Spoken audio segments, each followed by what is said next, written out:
Hi everyone. तो चलिए आज की वीडियो में हम सीखते हैं एक एक्सेल का एक ऐसा क्वेश्चन जो कि इंटरव्यूज़ में पूछा जाता है। तो यहाँ पर हमें क्वेश्चन मिला है कि आपको कैलकुलेट करना है नेट ऑपरेटिंग इनकम और आपको यहाँ पर एक डायनामिक मॉडल बनाना है जो कि होल्डिंग पीरियड के हिसाब से अपडेट हो। होल्डिंग पीरियड का मतलब है कि जो भी आपकी एसेट्स है जो हमने रेंट के लिए दे रखी है वो कितने टाइम तक पर्सन के पास रही है। तो सबसे पहले यहाँ पर हम होल्डिंग पीरियड के लिए एक लिस्ट को जनरेट कर लेंगे। उसके लिए आपको चले जाना है डेटा वैलिडेशन में।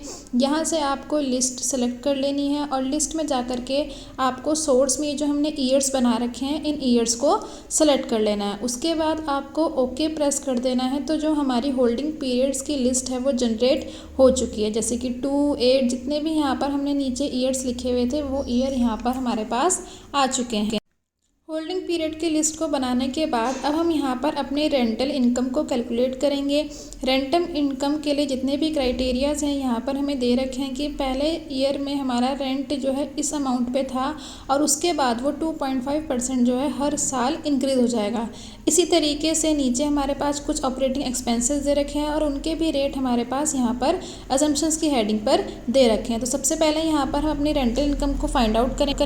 यहाँ पर हम एक फॉर्मूला लगाएंगे रेंटल इनकम को निकालने के लिए। तो यहाँ पर आपको लिखना है इक्वल्स टू, इफ़ ब्रैकेट को ओपन कर लेना है और ईयर को सेलेक्ट कर लेना है। उसके बाद ग्रेटर देन का साइन लगाना है। उसके बाद आपको इक्वल्स टू को प्रेस करना है और होल्डिंग पीरियड वाले सेल को सेलेक्ट कर लेना है और 1 टाइम F4 को प्रेस कर देना है। उसके बाद आपको कॉमा लगाना है। कॉमा लगाने के बाद वैल्यू ऑफ ट्रू में हमें रेंट को सेलेक्ट कर लेना है। रेंट को सेलेक्ट करने के बाद आपको मल्टीप्लाई का साइन लगाना है। उसके बाद ब्रैकेट को ओपन करके यहाँ पर हम टाइप करेंगे 1 प्लस और जो भी हमारा ग्रोथ रेट था उस रेट को सेलेक्ट कर लेंगे और 1 टाइम F4 को प्रेस कर देंगे और उसके बाद ब्रैकेट को क्लोज कर देंगे। अब यहाँ पर हमें एक और इन्फॉर्मेशन लिखनी है कि वैल्यू इफ़ फॉल्स। तो उसके लिए यहाँ पर हम कॉमा लगाएंगे, 0 लिखेंगे और ब्रैकेट को क्लोज करके एंटर कर देंगे। तो यहाँ पर हमारे सेकेंड ईयर का रेंट भी आ गया है। इसी तरीके से हम इस वैल्यू को आगे ड्रैग करेंगे तो यहाँ पर हमारे पास सारे ईयर्स के जो है रेंट आ जाएंगे। अगर हम यहाँ पर अपने होल्डिंग पीरियड को चेंज करते हैं तो वहाँ पर उसके बाद हमारे पास आगे वाली डेट्स के रेंट नहीं आ रहा है, बिकॉज होल्डिंग पीरियड सिर्फ 3 ईयर्स का है। तो उसके बाद उस पर्सन ने उस एसेट्स को यूज़ नहीं किया होगा। अब हम यहाँ पर फाइंड करेंगे टोटल रिवेन्यू। टोटल रिवेन्यू के लिए यहाँ पर हमारे पास सिर्फ एक ही वैल्यू है, रेंटल रिवेन्यू। तो उसके लिए बस आपको इक्वल्स टू से ऊपर वाले लिंक को सेल को लिंक कर देना है और इसी को ड्रैग कर देना है तो हमारा टोटल रेवेन्यू आ जाएगा। अब नेक्स्ट हमारा ऑपरेटिंग एक्सपेंसेस, जिसका क्राइटेरिया ऊपर दिया हुआ है तो उसी क्राइटेरिया के बेसिस पर हम यहाँ पर अपने ऑपरेटिंग एक्सपेंसेस निकालेंगे। उसके लिए आपको टाइप करना है इक्वल्स टू, टोटल रेवेन्यू को सेलेक्ट कर लेना है, F4 को प्रेस कर देना है। उसके बाद आपको मल्टीप्लाई का साइन लगाना है। मल्टीप्लाई का साइन लगाने के बाद जो भी हमारा ऑपरेटिंग एक्सपेंसेस में जो पहला हमारा रिपेयर एंड मेंटेनेंस, तो जो रिपेयर एंड मेंटेनेंस का रेट हमें गिवन है उस रेट को सेलेक्ट कर लेना है और उसके बाद आपको F4 को प्रेस करके ब्रैकेट को क्लोज कर देना है। जैसे ही आपके सामने दिख रहा होगा कि अब हमारे पास ऑपरेटिंग एक्सपेंसेस भी आ गया है। इसको हम जो है ड्रैग कर लेंगे और सेम इसी फॉर्मूले को हम नीचे भी ड्रैग कर लेंगे ताकि हमारे जितने भी एक्सपेंसेस हैं वो सारे हमारे पास आ जाएंगे।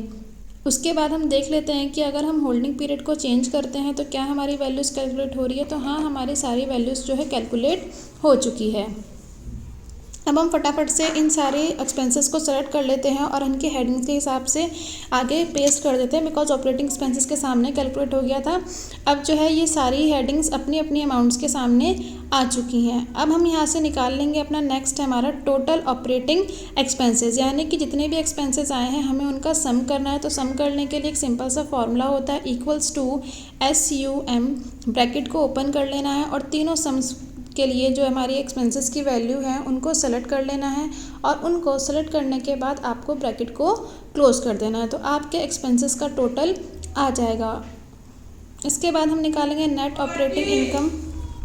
नेट ऑपरेटिंग इनकम का फॉर्मूला हमने ऊपर लिखा हुआ है कि आपको रेवेन्यू में से ऑपरेटिंग एक्सपेंसेस को माइनस करना होता है। तो बस हम वही कर देंगे और हमारा नेट ऑपरेटिंग इनकम भी आ जाएगा। बस अब हम इन वैल्यूज़ को जो है आगे ड्रैग कर देंगे नेट ऑपरेटिंग इनकम के लिए भी और टोटल ऑपरेटिंग एक्सपेंसेस के लिए भी। यहाँ पर हमारा जो आंसर है वो कंप्लीट हो चुका है। अब ये डायनामिक है या नहीं है तो वही है, हम जो है होल्डिंग पीरियड को चेंज करेंगे तो हमारी सारी वैल्यूज़ चेंज हो जाएंगी। तो ये डायनामिक जो है हमारा डाटा है। डायनामिक का मतलब होता है कि टाइम टू टाइम चेंज होना।